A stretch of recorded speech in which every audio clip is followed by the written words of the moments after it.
Maintenant, lorsqu'on pense à une mise en œuvre de ce BNB, concrètement, comment est-ce que cela se fait ? Il y a 4 grands domaines qui doivent être pris en compte. Le premier, c'est de clarifier quelle est la vision ou la mission, que ce soit pour une organisation ou une entreprise, un pays. Donc, dans le cas du Bhoutan, c'était clair. La vision était le bonheur pour toutes les personnes et le bien-être pour toutes les espèces vivantes. Et ça, c'est un nouveau narratif. C'est quelle est l'histoire qu'on se raconte, quel est le narratif qui donne sens à l'ensemble de nos activités.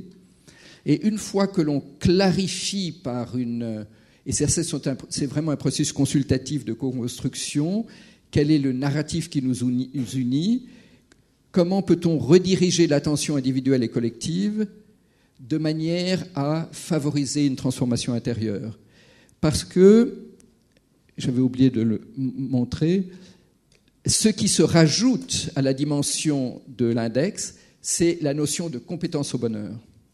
Et cette notion de compétence au bonheur est à la fois fondée, dans le cadre du Bhoutan, sur la tradition, vu que c'est un pays de tradition bouddhiste, où il y a une tradition du travail sur soi-même, d'une transformation de l'esprit à travers des pratiques du type pleine conscience, méditation, etc., mais basée aussi sur les recherches les plus récentes en neurosciences, qui confirment, grâce à la plasticité du cerveau, notre possibilité à nous transformer nous-mêmes.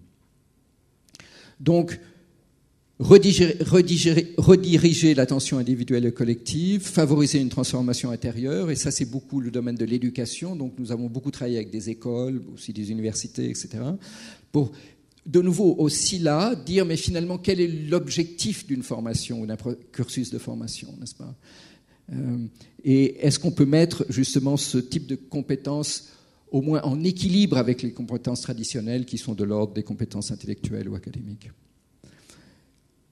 Ensuite, la co-construction d'un système de mesure holistique, c'est-à-dire un système qui nous permette d'avoir une vue globale du développement de la société et non pas seulement une vue du développement économique de la société, et puis des outils prévisionnels pour la prise de décision. Donc tout un alignement entre les différents systèmes et cet objectif qu'on se fixe.